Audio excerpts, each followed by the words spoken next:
Kryqi i Kuq, Dega Lushnjë, sot ka organizuar një aktivitet sensibilizues për dhënien e ndihmës së parë në rast të aksidentesh. Stafi i Kryqit të Kuq, Lushnjë dhe aktivistët vullnetar, nxënës shkollash të qytetit kanë treguar në praktik veprimet që duhen kryer në raste emergjence. Kështu nga kjo praktik kanë përfituar dhe kandidatët për pajisje me dëshmi për drejtimin e mjeteve, të cilët duhet patjetër të marrin njohuri për dhënien e ndihmës së parë. Luiza Petova, përgjegjëse e Kryqit të Kuq, Dega Lushnjë, ka thënë se aktiviteti shërben për sensibilizimin e këtyre veprimeve në raste fatkeqësish dhe aksidentesh. Neve sot jemi me nxënësit e shkollave të mesme të qytetit dhe bëjmë një sensibilizim për dhënien e ndihmës së parë në rast aksidenti. Dhe duke qenë se kemi edhe kursant për patent, neve e kemi bërë këtë opshe. I kemi zgjeruar dhe i kemi bërë bashkë.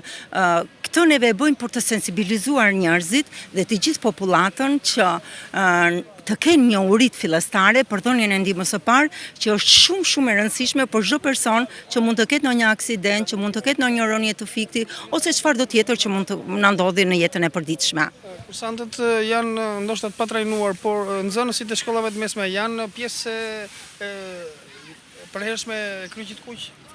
Po, nxënësit e shkollave të mesme janë pjesë e përhershme, por gjithmonë ajo është si një varg, sepse vinë nxënësit gjithmonë trajnohen aty çdo vit, pastaj ikin, vinë të rinj, edhe ajo ngelet si një stabël.